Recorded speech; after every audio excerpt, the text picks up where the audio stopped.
పరిషత్ ఆంధ్రప్రదేశ్ తరఫున విజయవాడ దగ్గర ఉన్నటువంటి కేసరపల్లి గ్రామంలో 5 లక్షల మంది హిందూ బంధువులతోటి హైందవ శంఖారావం జరగబోతున్న సంగతి మీ అందరికీ తెలిసిందే.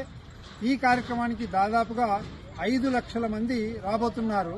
కాబట్టి రాష్ట్రం నలుమూలల నుంచి వచ్చేటువంటి కార్యకర్తలు అందరూ కూడా ఇక్కడున్నటువంటి ఎండల దృష్ట్యా రక్షణ కోసం తల మీద కాషాయపు టోపీ కానీ, తెలుపు రంగు టోపీ కానీ, ఇంకే రంగు అయినా సరే బాగా ముఖానికి నీడనిచ్చేటువంటి విధంగా ఉండే టోపీ తీసుకొని రావాల్సిందిగా ప్రార్థన. అలాగే నీళ్ల బాటిల్ కూడా వీలైతే స్టీల్ బాటిల్ తీసుకొని వస్తే ఇక్కడ పొల్యూషన్ లేకుండా ఉండే అవకాశం ఉంటుంది. అలాగే షుగర్ పేషెంట్స్ లాంటి వాళ్ళు ఏదైనా మధ్య మధ్యలో తినడానికి కూడా బిస్కెట్ ప్యాకెట్ లాంటివి తీసుకొని వస్తే బాగుంటుంది. ఇక్కడ ఉన్నటువంటి ప్రతి బ్లాక్ లో కూడా అల్పాహార వ్యవస్థ, నీటి వ్యవస్థ ఉంది. అట్లాగే వెంట ఓఆర్ఎస్ ప్యాకెట్లు కూడా తీసుకొని వస్తే బాగుంటుంది. ఎలాంటి ఇబ్బంది లేకుండా మనం కార్యక్రమంలో పాల్గొని కార్యక్రమాన్ని విజయవంతం చేసుకుని మళ్లీ మన స్థలాలకి తిరిగి వెళ్లడానికి వీలుగా ఉంటుంది. జై శ్రీరామ్. జై శ్రీరామ్. జై శ్రీరామ్. జై శ్రీరామ్.